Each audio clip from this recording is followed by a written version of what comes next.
TV sound తక్కువ ఏమన్నందుకు భర్తని కత్తితో పొడిచి చంపేసింది.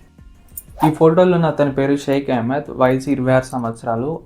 ఆంధ్రప్రదేశ్కి చెందిన మంగళగిరి మండలంలో పెదవడ్లపూడిలో నివసిస్తున్నాడు. ఇతను ఒక ఏసీ మెకానిక్.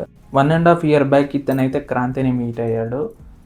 తనకు ఆల్రెడీ ఇంతకుముందే పెళ్ళయింది. బట్ భర్త ఇంకో కేసులో జైలుకి వెళ్ళడంతో వీళ్ళిద్దరూ అయితే మారింది. ఇతను మార్నింగ్ అంతా పనిచేసి నైట్ ఏదో చిరాకులో ఇంటికి వచ్చాడంట. తన వైఫ్కి మల్టిపుల్ టైమ్స్ అయితే వాల్యూమ్ తక్కువ చేయమని చెప్పాడంట. బట్ మాట పెరిగి ఆ హీట్లో ఆ అమ్మాయి అయితే కత్తి తీసుకొని వచ్చి అతనైతే పొడి చేసింది. ఈ విషయం తెలుసుకున్న చుట్టుపక్కల వాళ్ళైతే విజయవాడలోని ఒక నియరెస్ట్ గవర్నమెంట్ హాస్పిటల్కి అయితే అతన్నైతే పంపించారు. బట్ ట్రీట్మెంట్ చేస్తున్న సమయంలోనే ఇతనైతే చనిపోవడం అయితే జరిగింది. పోలీసులు ఇంకా ఈ కేసుని అయితే ఇన్వెస్టిగేషన్ చేస్తున్నారు. అసలు తను టీవీ రిమోట్ కోసమే చంపిందా లేకపోతే ఇంకేదన్నా రీజన్ ఉందా అనేది ఇంకైతే ఏం తెలియదు. దీని గురించి మీరేమనుకుంటున్నారో కామెంట్ సెక్షన్లో అయితే చెప్పండి.